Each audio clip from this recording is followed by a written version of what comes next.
پر جو مجھ سے لی گئی اور مجھے بن مانگے دی گئی، شکوہ تو بنتا ہی نہیں ہے اس ذات پاک سے جو بہتر کا بدل بھی بہترین دیتا ہے۔ رزق کا ملنا تمہاری قابلیت نہیں بلکہ رب کی عطا ہے۔ اللہ اصلیت دکھا دیتا ہے ہر رشتے کی، ہر تعلق کی، ہر محبت کی، ہر انسان کی۔ سب دکھا کے آدمی سے پوچھتا ہے اب بتا تیرا میرے سوا اور کون ہے۔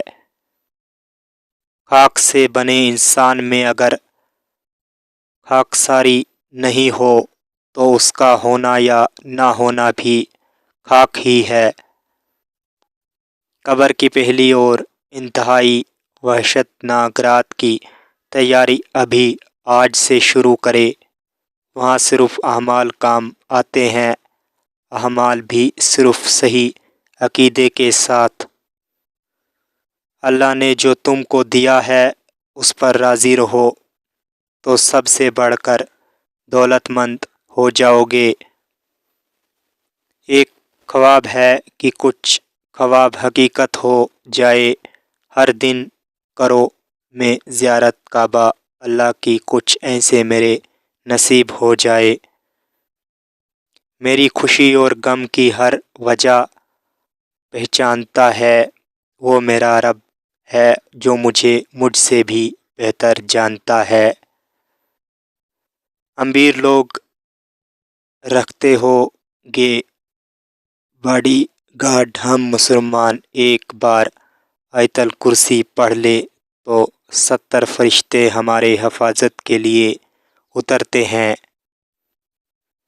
تم نیکی کے مقام کو نہیں پا سکتے جب تک کہ وہ چیزیں اللہ کی راہ میں قربان نہ کرو جن سے تم کو محبت ہے۔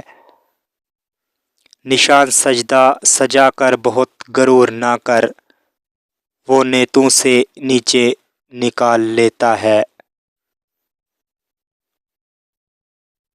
دنیا کے سامنے چیخنے سے اچھا ہے کہ اللہ کے سامنے رو لو۔ جب تم لوگوں کی مجلس میں رہو تو اپنی زبان کی حفاظت کرو۔ اللہ تعالیٰ کو ہمیشہ یاد رکھو، اپنی موت کو ہمیشہ یاد رکھو، اپنے احساسوں کو بھلا دو، دوسروں کے ظلم کو فراموش کر دو۔ بے شک نمازی ساتھی ہوتا ہے دنیا سے قبر تک، قبر سے حشر تک اور حشر سے جنت تک۔ زندگی کی مشکلات میں یقین کے مسافر گھبرایا نہیں کرتے کہ ان کی کشتی لکڑی کی کولٹی پر نہیں رب کی رحمت سے پار لگتی ہے۔ اگر تم کبھی اس تکبر میں آ جاؤ کہ تم مومن ہو تو ابلیس کے کبھی نہ ختم ہونے والے سجدوں کو یاد کر لینا۔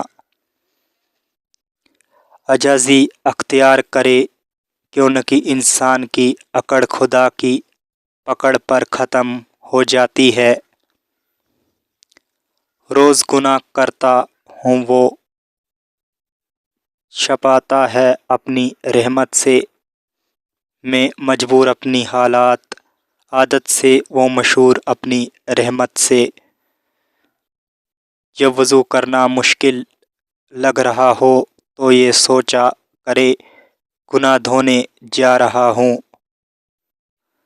ہر رشتے کہیں نہ کہیں مان توڑ دیتا ہے اور ہر تعلق کبھی نہ کبھی بھرم کھو دیتا ہے۔ یہ صرف اللہ کرم کی ذات ہے کہ جس کا اثر ہمیشہ قائم رہتا ہے۔ تہجد کا پہلا سجدہ ہی غم کا آخری سجدہ ہوتا ہے۔ محبت اللہ سے ہو جائے تو ملاقات کی تڑپ فجر سے شروع ہوتی ہے اور تہجد پہ ختم ہوتی ہے۔ تکلیفوں سے گھبرایا نہ کرو، یہ تمہیں اللہ کے قریب کرنے کے لیے آتی ہے۔ اگر تم چاہتے ہو کہ رب تمہیں وہ سب کچھ عطا کر دے جو تم چاہتے ہو تو اپنی زبان پر استغفر اللہ رکھو۔ اہم صرف یہ نہیں کہ آپ قرآن کی تلاوت میں کہاں پہنچے، بلکہ اہم تو یہ ہے کہ آپ کے دل میں قرآن کہاں پہنچا۔ زندگی میں اگر ٹوٹ بھی جاؤ تو ہمت نہ ہارنا، کیونکہ اللہ تعالیٰ آپ کو پہلے سے زیادہ مضبوط کر دے گا، اور کبھی بھی اللہ کی رحمت سے مایوس مت ہونا۔ ایک دوسرے کو دعاؤں میں یاد رکھا کرو، ہو سکتا ہے کسی کا بہت بڑا کام تمہاری چھوٹی سی دعا کا محتاج ہو۔ ہمیشہ یہی سوچ کے جو کہ میرے رب نے مجھے بہت کچھ دیا ہے، اگر وہ مجھے میرے اعمال کے برابر دیتا تو میرے پاس آج کچھ بھی نہ ہوتا۔ ہو مقدر کے فیصلوں پر، کیا تم نہیں جانتے تمہارا رب غفور الرحیم ہے؟ نیک بنو لیکن اتنے بھی نہیں کہ دوسرا بندہ گناہ کار نظر آنے لگے۔ لوگ سمجھتے ہیں بادشاہ کامیاب ہو گئے، دولت والے کامیاب ہو گئے، اہل عہدوں والے کامیاب ہو گئے۔ قرآن کہتا ہے قد فلاح المؤمنون، بے شک کامیاب وہ ہو گئے ایمان والے۔ عبادت کے لیے جگہ کے ساتھ ساتھ دل کا پاک ہونا بھی بہت زیادہ ضروری ہے۔ معافی غلطی کی ہوتی ہے، گناہ کرنے کی نہیں۔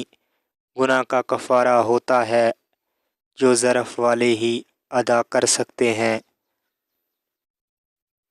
جب تمہارے پاس کچھ بھی نہ رہے تب بھی یقین رکھنا تمہارے ساتھ اللہ ہے۔ بے شک میرا رب بہترین فیصلہ کرنے والا ہے، اس لیے میں لوگوں کو معاف کر کے اپنے سارے فیصلے اللہ پر چھوڑ دیتا ہوں۔ اللہ بدل دیتا ہے حالات، کوئی بھی آزمائش ہمیشہ نہیں رہتی۔ پہلے وہ کھانا جو جنتی کھائیں گے وہ مچھلی کی کلیجی کا کنارہ ہے۔ انسان اپنا چہرہ تو خوب سجاتا ہے لیکن جس پر لوگوں کی نظر ہوتی ہے، مگر دل کو سجانے کی کوشش نہیں کرتا جس پر اللہ کی نظر آتی ہے۔